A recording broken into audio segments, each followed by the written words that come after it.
Majesties, Your Royal Highnesses, in Bakrafru, ladies and gentlemen,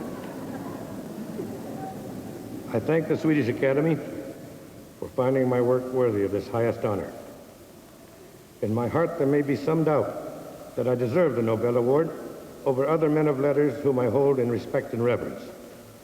But there is no question of my pleasure and pride in having it for myself. It is customary for the recipient of this award to offer personal or scholarly comment on the nature and the direction of literature. At this particular time, however, I think it would be well to consider the high duties and the responsibilities of the makers of literature. Such is the prestige of the Nobel Award and of this place where I stand, that I am impelled not to squeak like a grateful and apologetic mouse, but to roar like a lion out of pride in my profession and in the great and good men who have practiced it through the ages.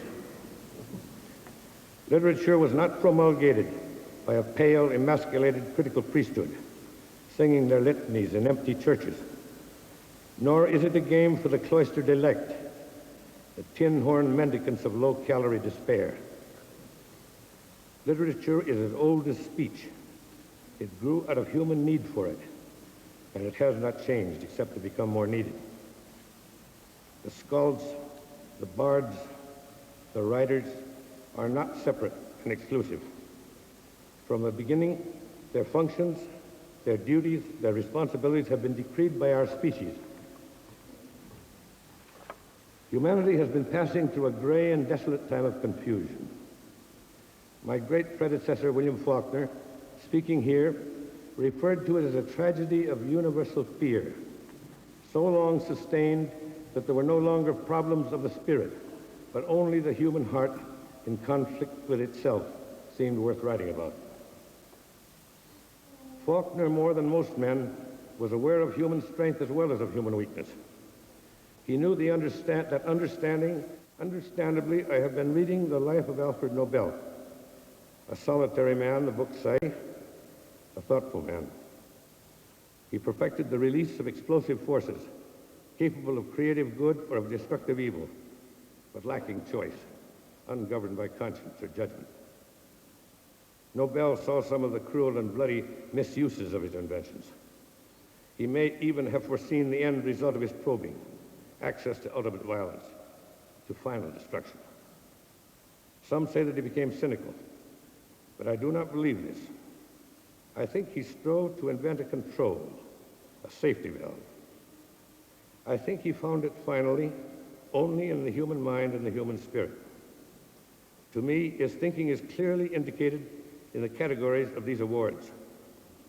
They are offered for increased and continuing knowledge of the man and of his world, for understanding and communication, which are the functions of literature, and they are offered for demonstrations of the capacity for peace, the culmination of all the others.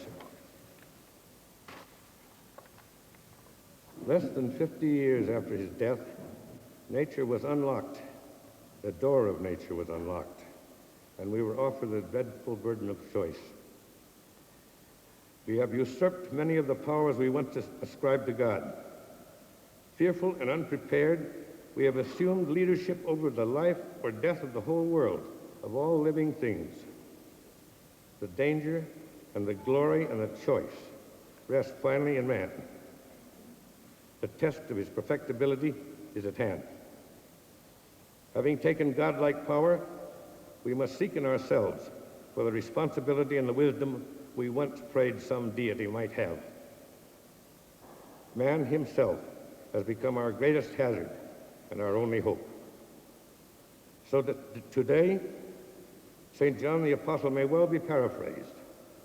In the end is the Word, and the Word is man, and the Word is with men. Thank you.